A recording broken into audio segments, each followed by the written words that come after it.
What's up, guys? Welcome back to another edition of 101 Sports and Cards. I'm Nathan Holloway, and with me, Jared Drish. What's up? We're going to start in the NFL, where the biggest news, Trevor Lawrence suffered a high ankle sprain against the Bengals. It looks worse than what it is. It is just an ankle sprain. They don't know the timeline of when he's going to come back, more than likely a few weeks. Which they need, because C.J. Beathard's not a good quarterback, and the Colts are a game behind them. Who would have thought we'd be saying that? Zach Wilson is set to start for the Jets this weekend as they finally got their head out of their butt and they cut Tim Boyle. What was the point of even benching him? I don't understand what the Jets are doing. Kenny Pickett underwent ankle surgery. It's a huge blow for the Steelers, although they're not that good, and Kenny Pickett's not that good anyway. But, now they're running with Mitchell Trubisky as their quarterback. Week 13 recap. The Cowboys held off the Seahawks on Thursday night, 41-35. Dak had turned 99 yards and 3 touchdowns. DK Metcalf, 134 yards and 3 touchdowns. This was one of the best games of the year. It was. I watched some. Chargers beat the Patriots 6-0. Justin Herbert had 212 yards. What a snooze fest. If you went to this game, the NFL should give you your money back. Packers beat the Chiefs 27-19. Jordan Love had 267 yards and 3 touchdowns, and he outplayed Patrick Mahomes for the second time in his career. Of course, they've only had 2 meetings. So, Jordan Love's better. Christian Watson also had 71 yards and 2 touchdowns before going down with a hamstring injury. The Cardinals upset the Steelers 24-10. James Conner had 105 yards and 2 touchdowns. The Colts beat the Titans in overtime 31-28 with a walk-off touchdown by Michael Pittman Jr. Minshew had 312 yards and 2 touchdowns in the game. Texas beat the Broncos 22-17. C.J. Stroud 274 yards and a touchdown.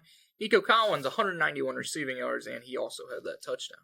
Tank Dell's out for the season with a broken something in his leg. It's either a broken leg or broken ankle. The Lions held off the Saints 33-28. Jared Goff had 213 yards and 2 touchdowns. Sam Laporta had the best game of his young career, 140 yards and a touchdown. Falcons beat the Jets 13-8. Desmond Ridder 121 yards and a touchdown. Another terrible game. The Dolphins absolutely murdered the Commanders 45-15. Tyreek Hill had 5 catches for 157 yards and 2 touchdowns. And Devon Achane had 73 yards and 2 touchdowns. I didn't even know he was back. I thought he was hurt. The Bucs beat the Panthers 21-18. Mike Evans 162 yards and a touchdown. This is the 10th straight season that he has gone for over 1,000 yards. The 49ers blew out the Eagles 42-19. Brock Purdy should be the MVP right now. He had 314 yards and 4 touchdowns. Debo 138 yards and 3 total touchdowns. The Rams beat the Browns 36-19. Stafford 279 yards and 3 touchdowns. Nobody's talking about the Rams, but they are in the final playoff spot in the NFC. Of course, they're tied with the Seahawks and the Packers. And the Bengals beat the Jags in overtime on Monday night, 34-31. Jake Browning, the AFC Offensive Player of the Week, had 354 yards and a touchdown. Joe Mixon had 68 yards and 2 touchdowns, and Jamar Chase had 149 yards and a touchdown. Week 14 preview, I have 6 games. The first one, Broncos and Chargers. Both of these teams need a win to even be in the playoff race. Of course, the Broncos, losing last week, ended the longest winning streak in the NFL. I'm going Broncos. I'm also going with the Broncos. I don't trust the Chargers at all. The defense is better. Colts and Bengals. Colts. I'm also going with the Colts on the road. Minshew magic. It's Minshew mania in Indianapolis. He should have been the starter anyway, because Anthony Richardson's trash. Jags and Browns. Who knows if this could be the battle of the backups. Yeah. I'm going with the Jags. I'm going with the Browns. At home, they have one of the best defenses. Their defense has been struggling.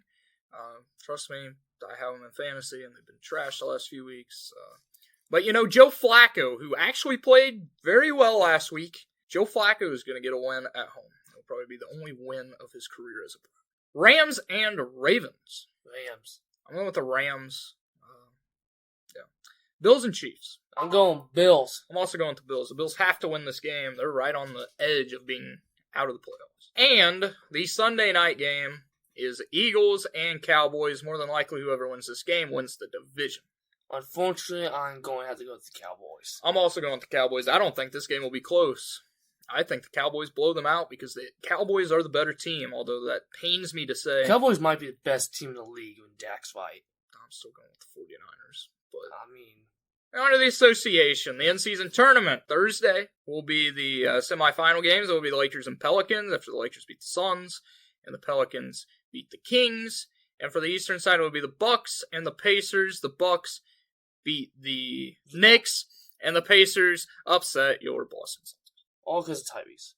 So both them games are Thursday. My pick is still up with the Bucks.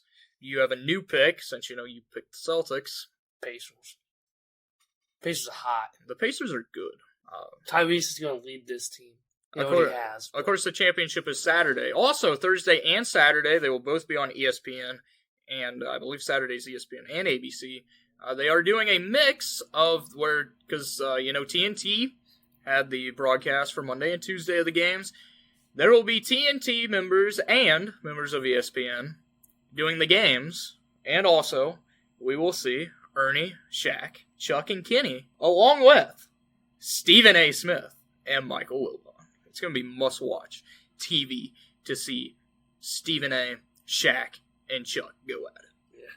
That's basically everything that's going on in the NBA. There are games tonight and Friday that are not in-season tournament games, but, the in-season tournament's the most important thing that's happening right now. Now, on to baseball, after a very quiet few quiet months since the World Series ended, we actually have some news. The Guardians won the draft lottery. The Reds got number 2. Woohoo! They had a 0.2 chance. I hate the MLB draft lottery because if you are a shareholder in the collective bargaining agreement, you cannot have back-to-back years of top 6 picks or whatever. So they actually had to redo the lottery because my Washington Nationals won the lottery the first time they did. But we couldn't pick until 10th because they just screw the teams that don't have a big market. So screw you, Rob Manfred. And the Guardians will end up screwing this up anyway. They're probably happy because it's just one more person that they don't have to spend a lot of money on. Along with the Reds. Yeah. The Braves got Jared Kelenic from the Mariners for absolutely nobody. I like the move. Did you like the move? I don't know why the Mariners would do it unless they're going for Shohei. That's the only thing I could see. Because Shohei play outfield for him. Or the DH spot. So that's the only thing I could see why they did this move. Yeah, but the Mariners aren't even... There's really 4 finalists for Shohei right now. There are reports that he's supposed to make his decision by the end of this weekend. Hopefully he does. I'm tired of hearing about him, for one. But the final 4 teams are the Cubs, the Dodgers, the Angels, for whatever reason, and there's a lot of speculation that he's going to return to the Angels. I mean, Mike Trout returned. Well, if he didn't want to, they basically said he has no choice. And I believe the other one is the Red Sox, and don't count out the before-mentioned Braves. They are also looking at him. If they get Shohei, my God, they'll still screw up in the playoffs. The Yankees got Alex Verdugo from the Red Sox, and their trade talks are heating up for Juan Soto. There was earlier today. They had a trade agreed to get Juan Soto. It has not completely gone through yet, but they are giving up a lot if it is actually the trade. Which I kind of want to see Juan Soto in New York. Although I hate the Yankees, he could have a huge year. Him and in Judge Yankee would be Stadium. fun. And being a lefty with a short wall. Not short wall, but short distance. And Verdugo, I am upset that he went to my least favorite team in the league. Besides the Cardinals, but... You would have thought we'd seen a Yankees and Red Sox trade. Yeah, 2 rivals. Also, talking about the Cardinals, they hired Yadier Molina to be in their front office. So they deal with this guy more! Some signings that happened. The Orioles signed Craig Kimbrell today. Great signing. The Rangers signed Kirby Yates. Man, That's Kirby Yates is washed. But it's a good signing because they have one good bullpen person. Yeah. In Jose Leclerc. Yeah, but he's washed. He's not been good in 4 years. And then the Mets signed Luis Severino. He can't stay healthy. So but the biggest move that happened, I do not have it on here, is that Eric Fetty is back in the MLB. He signed with the White Sox. Eric Fetty coming off a year where he won basically the Cy Young Award over in Japan. So he can have a 7-year and go right back.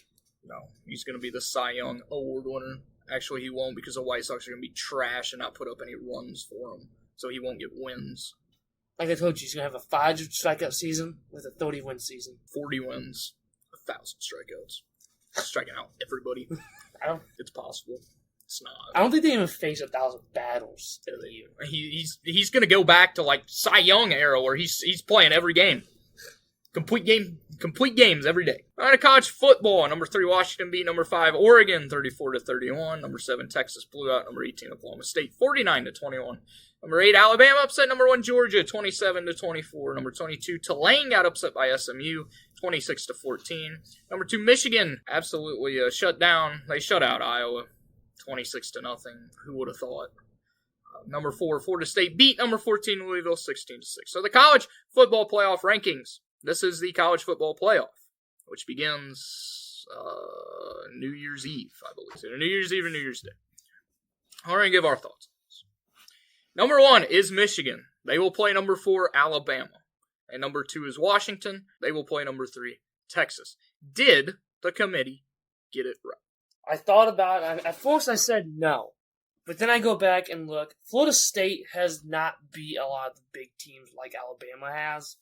Which is the only reason why I see them getting over them. They did Florida State's best game that they won was against LSU. Alabama beat Georgia. They beat a lot of other ranked teams. Every other team deserves to be in it. The only one, Alabama, but they do deserve it. They knocked out Georgia and many other teams. That's why I can't wait till next year. When it's like a big playoff. With the 12 teams, because there would have been no... Well, there'd still be controversy, but nobody would actually care because, anybody outside the top 4 is not winning it. I'm just going to tell you that right now. Yeah. I think they got it wrong. I don't care that Florida State didn't beat anybody. They finished undefeated in the ACC, which is not the easiest to play in. Yes, the second best team was Louisville. Louisville's not that good. Yes, they lost their quarterback, Jordan Travis, which the committee does have a thing where if somebody gets injured, then they do take it up. Yes, which is stupid because what? You're just going to go to Florida State and be like, yo, Jordan, don't break your leg.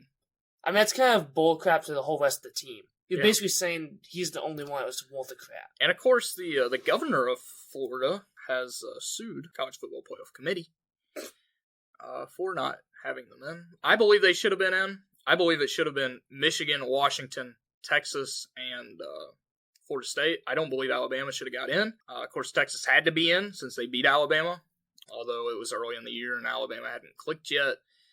Honestly, kind of wish Oregon could have got in too, but I'd love to see another Washington-Oregon game. That was one of the best games I've ever watched. So both games this year have been so good. But yeah, instead we get stuck with another SEC team, and that's the only reason. You can say what you want. They've looked into the College Football Playoff Committee. They said that, the SEC, they don't have to have a person in it. The SEC is the biggest conference in college football.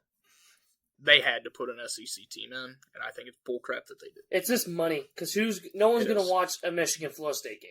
You put Alabama in it, everyone's going to watch it. I mean, you could also think that, yes, the average score of the first round over the past, since they've started, is 42-21. So they didn't want a blowout, which probably would have happened if it would have been Michigan and Florida State.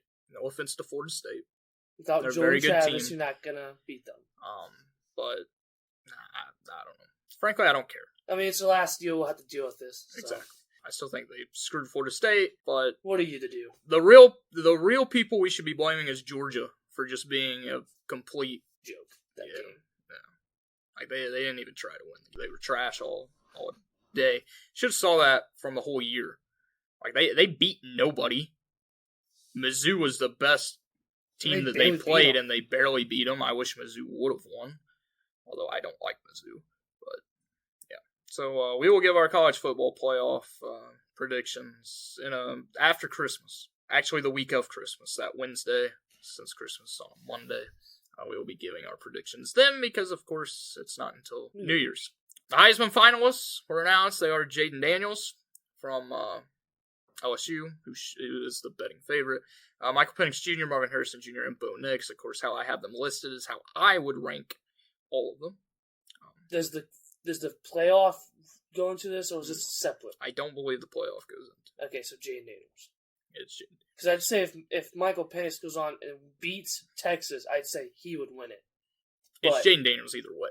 I don't care. Jaden Daniels had one of the best. He's had the best college football season since Joe Burrow. It's too bad the LSU's trash. The only game that is this weekend is the Army-Navy game, which I'll possibly watch because it'll be the only game on Saturday. Army-Navy's always a great game. Who wins? Army versus Navy. Army. I'm also going with Army. I don't know who. I think it's always Army that wins. On to college basketball. I did not write down every upset from last week because there were too many of them. Way too many. Just starting off with Wednesday, Villanova got upset by St. Joseph's. North Carolina beat Tennessee. Texas A&M got upset by Virginia. And Duke got upset by Arkansas. Thursday, nothing happened. Everybody who should have won. Friday, of course, the biggest game was number 4 UConn and number 5 Kansas. Kansas won that game 69-65. And number 1 Purdue, they're just gearing up for March Madness again because they lost to Northwestern. My man Boo Buie led Northwestern. I love Boo Buie. He's been in college basketball for like 10 years, it seems like, but great name. On Saturday, my Wisconsin Badgers upset number 3 Marquette. Let's go. Villanova got upset again. They got upset by Drexel. Who's Drexel? I don't know. Duke got upset again by Georgia Tech. Kentucky got upset by UNC Wilmington. I love college basketball right now. And then, a team that has been unbelievable, James Madison. They're great in college football. They had 1 loss. They're undefeated in college basketball as well. Are they ranked? They are. They were ranked 22. I don't know what they're ranked right now. But they were ranked 22 last week. Are they the only undefeated team in D1? No. I believe there's 14. Of course, James Madison beat Keystone. Who's Keystone? I don't know, but they beat them 130-59 on Keystone might. Yes. Mississippi State got upset by Southern on Sunday. Yesterday, Tuesday, Wisconsin beat Michigan State. Of course, Wisconsin's now ranked number 23. Number 20, Illinois, upset number 11, FAU in the Jimmy V Classic. And number 5, UConn took down number 9, UNC in the Jimmy V Classic. And San Diego State got upset by Grand Canyon University, which is an online school. Wow.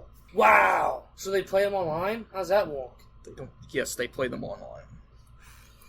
And right now, number 15, Miami, is beating Long Island 53-18 at halftime. They don't play actual basketball. They play 2K. What a game. So the new rankings. Number 1 is Arizona. Number 2 is Kansas. Number 3 is Houston. Number 4 is Purdue. And number 5 is UConn. The biggest faller was Duke, who dropped down 15 spots. They're the biggest faller of people who are still in because, Virginia, they're not in anymore. Ohio State is right on the outside. TCU, Northwestern's right on the outside. Villanova dropped out. Alabama also dropped out. So the biggest mover was UNC. Move up to 8 spots. They will drop this week, of course. And the new guys who are in are Wisconsin and Clemson. Clemson? Yes. Clemson is undefeated. Do they play anybody in basketball? I have no idea. Of course, the big game. There are 2 big games to watch this week. Besides, upsets will happen. They're both Saturday. 23 Wisconsin and number 1 Arizona. Go Badgers. And number 20 Illinois versus number 17 Tennessee. And we're both happening on Saturday. I would definitely be watching the Wisconsin-Arizona game. Arizona's going to destroy you guys. That's false. Arizona's not that good. Arizona is undefeated. Maybe on to other sports. Scotty Scheffler won the Hero World Challenge. Tiger finished 18th at even par. Scotty Scheffler shot 20 under. There were 20 people in this, so Tiger finished third to last. At least he's back out there for a full game. And big news, John Rahm possibly moving to Live Golf as he is not in the Amex field for this weekend. Or for not this weekend, I believe it's next weekend. So That's a big guy to lose. Yes. Which is weird that we're still having these conversations since Live and the PGA literally merged. So how can you leave the PGA to Live if they're damn near the same thing now? Still makes no sense. That's all I have. It's everything going on. Chase Elliott won most popular driver.